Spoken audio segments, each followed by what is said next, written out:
Hi everyone. So in case this is the first time you're watching a video by me, if you're with a different teacher, just a quick introduction. My name is Miss Lorette. I teach 9th grade math here in the Cranston building. This is my 5th year teaching, and if you need me for anything, I can be found in room 3223.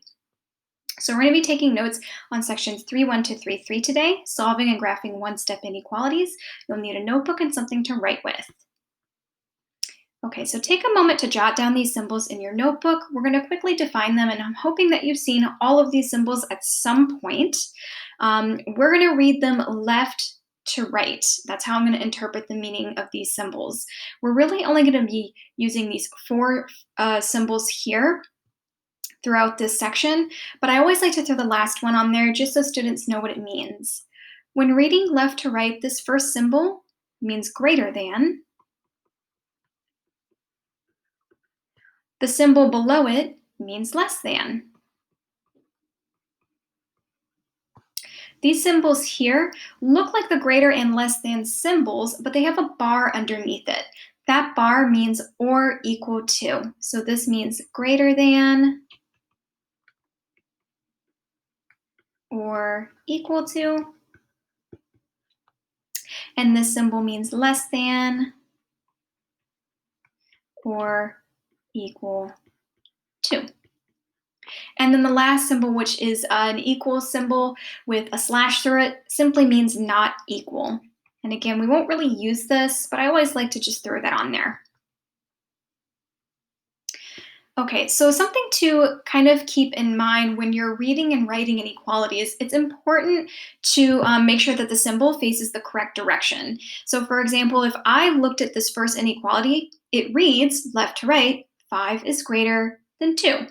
If I read this inequality left to right, notice how it still has a 2 and a 5, but they're just flipped. This reads 2 is less than 5. So when I flip these numbers around, in order to maintain that the inequality still reads the same thing, I also have to flip the symbol. So just be really careful. It's not like equations where it means the same thing regardless how you write it. You want to pay careful attention to that symbol in between. Now let's talk about finding solutions to inequalities.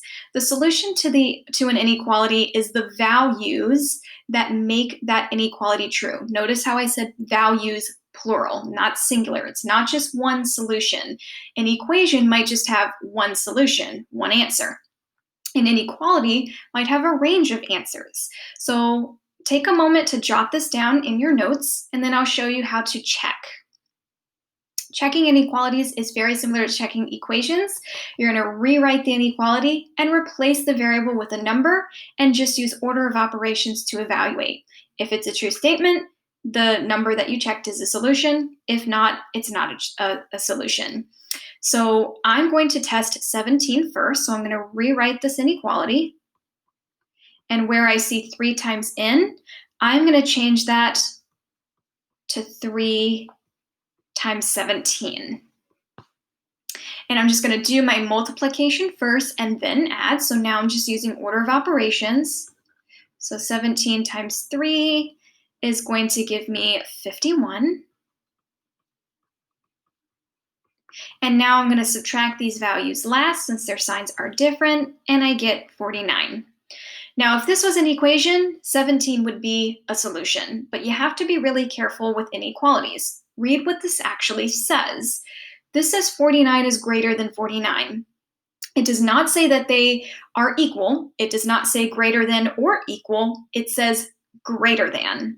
49 is not greater than itself, okay? So 17 is actually not a solution. Just because we're getting the same value on both sides doesn't mean it's a solution. 17 is not a solution here. Let's try testing the next number. So I'm going to rewrite the inequality. I am going to replace that 3 times n with 3 times 12. I'm going to multiply first, so now I'm just using order of operations. I'm going to subtract these values last, and I get 34. And again, I can't just assume because the values are different that this isn't a solution. You have to read what it says. This says 49 is greater than 34. That actually is true. So 12 is a solution. Now, something else to keep in mind. Now that I have found a solution, that doesn't mean that I'm allowed to stop and just assume that all the remaining values won't work. Remember, an inequality can have a range of solutions, okay? So I need to go through and actually still check this next number. So I'm going to take -3 and substitute it into the inequality. I'm going to multiply first and get a -9. I'm going to add these values last since they're both negatives and get -11. And now I read the inequality. 49 is greater than -11. That's true. All positives are greater than negatives, so -3 is also a solution. So again, you can have a range of solutions for an inequality. It's not just one number that will work. Okay, so let's talk about graphing, something that you'll have to do when we get to the solving piece. So just a reminder, this is how numbers flow on a number line. Smaller values are on the left, bigger numbers are on the right, and we put arrowheads on the end of the number line to indicate that numbers go for forever. Depending on what type of inequality symbol you have will determine the type of circle that you use when graphing. If you have a symbol without a bar, one of these, you're going to use an open circle. If you have one of the symbols with a bar, you're going to use a closed circle. Okay? Then we need to know which direction do we shade.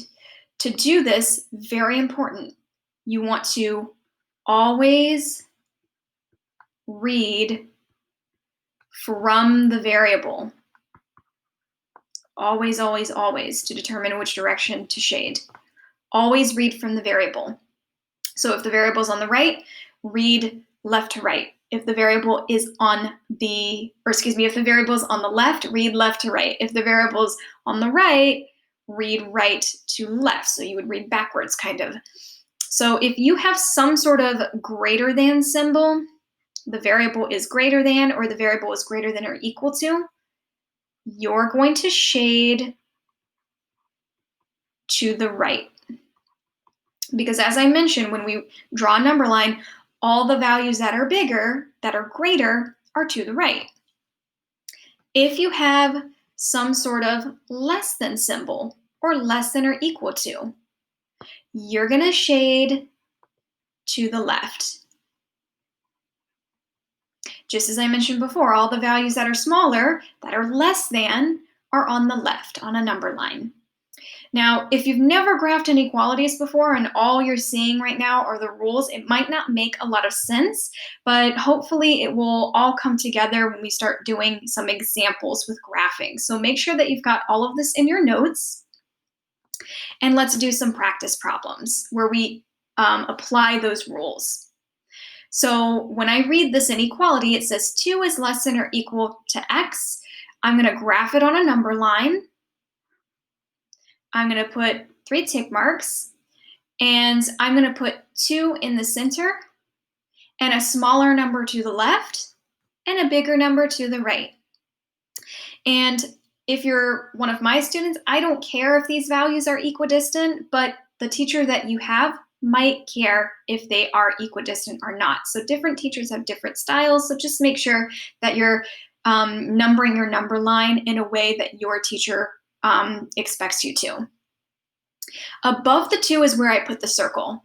And again, if I have a bar underneath my symbol, I need to color in that circle. Okay, that bar means or equal to. That means that I want the 2 to count. Think of when you take a multiple choice test and you fill out bubbles on a Scantron. You want your answer to count, so you color it in. Same idea here. Now from this circle, I'm either going to draw an arrow shading to the left or shading to the right to show the range of solutions. To figure out which way to shade, read from the variable. This says x is greater than. Some of your teachers in middle school might have even referred to it as like a Pac-Man mouth or an alligator mouth. Who wants to eat the bigger value? It's eating the x, so x is greater. If it's a greater than symbol, shade right. Let's take a look at number 2. I'm going to draw my number line because I know I'm going to need one. The value in the inequality goes in the middle. I'm going to choose a smaller number to the left. Careful with your negatives. Remember, they flow backwards. -4 actually is smaller. And then I'm going to choose a bigger number to the right. There's no bar this time under my symbol, so above this -3, I'm going to leave that circle open. And now to figure out which way to shade, I read from the variable. It says x is less than. All the values less than are on the left. And last one, I'm going to draw a number line, 3 numbers. I'm going to put -1 in the middle. I'm going to put -2 to the left since that's smaller, and a 0 on the right because that's bigger. I'm going to choose a closed circle because of the bar underneath. And reading from the variable, it says r is less than. The tail is facing the r. If you look at it like a little alligator, it's not eating the variable, so that means it's less than.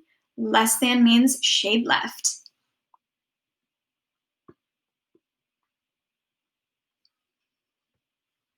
Now let's go the other way. So writing an inequality from a graph, you're still using those graphing rules, okay? I always like to start with writing a variable. It doesn't matter which one you choose. I'm just gonna use x. And then I leave a space and do the inequality symbol last, and then I put the number. So I'm gonna start by putting the number.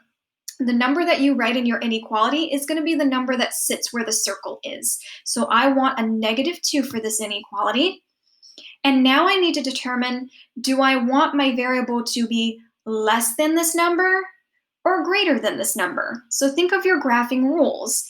If my shading is going to the left, that means that in the inequality, if I was shading to the left, it had to be some sort of less than symbol because all these values are less than -2. So I'm going to choose a less than symbol. And the last thing I check is to see if I need to put a bar underneath it or not. That's going to be determined if you have an open or closed circle. If it's open, I don't want the bar. If it's closed, you do want the bar. So I don't want the bar for this one, and that one's done. And now let's take a look at number 2. Again, I'm going to start by writing a variable. Doesn't matter the variable. And I'm going to leave a space. And then I'm going to write the number underneath the circle, which is 2. Now my shading is going to the right. Well, if I was graphing an inequality and I shaded to the right, that means that my variable had some sort of greater than symbol. So I'm going to choose a greater than. Okay, so it's Pac-Man is eating the variable because it's greater than. And now I look at the circle. It's colored in, so I want a bar underneath. So you're just using those same rules to go backwards here. Now let's talk about solving inequalities. Solving inequalities is very similar to solving equations, with one exception. And you should really write this statement down in your notes because it's so important. It says that if you multiply or divide both sides by a negative, you need to change the direction of the inequality symbol. This is only if you multiply or divide by a negative number for your inverse operation. So just like solving equations, what you do to one side, you do to the other. Our goal is to isolate the variable, but we've got this rule that we need to keep in the back of our heads. If we're multiplying or dividing by a negative, we got to flip the direction of the symbol. So let's take a look at a few examples here. We've got some addition and subtraction. So go ahead and take a moment to copy them in your notes. So I want to solve this inequality on the left. Just like an equation, I'm going to identify the operation happening with the variable and do the opposite. So the opposite of adding 5/6 would be to subtract it. So I'm going to do that to both sides. My variable is now alone. And be careful, it's not equals, it's a greater than or equal to symbol. Okay, so I'm just going to bring that inequality symbol down in my next line of work. In order to add these two values, they need the same denominator. My LCD here would be 2, so I need to adjust the first fraction by multiplying by 2. I'm going to do that work off to the side here. This is now going to be -8 over 6 minus 5 over 6. They're both negatives, so I want to add them together. And I'm just going to get a negative as a result. 8 plus 5 will give me 13. Denominator stays the same. Last but not least, you should always check if your fraction reduces. Here, it does not, so this is my final inequality. But I'm not done. Look, it says I have to graph. So just like in the previous slide, I have to draw my number line. I'm going to put negative 13/6 in the middle.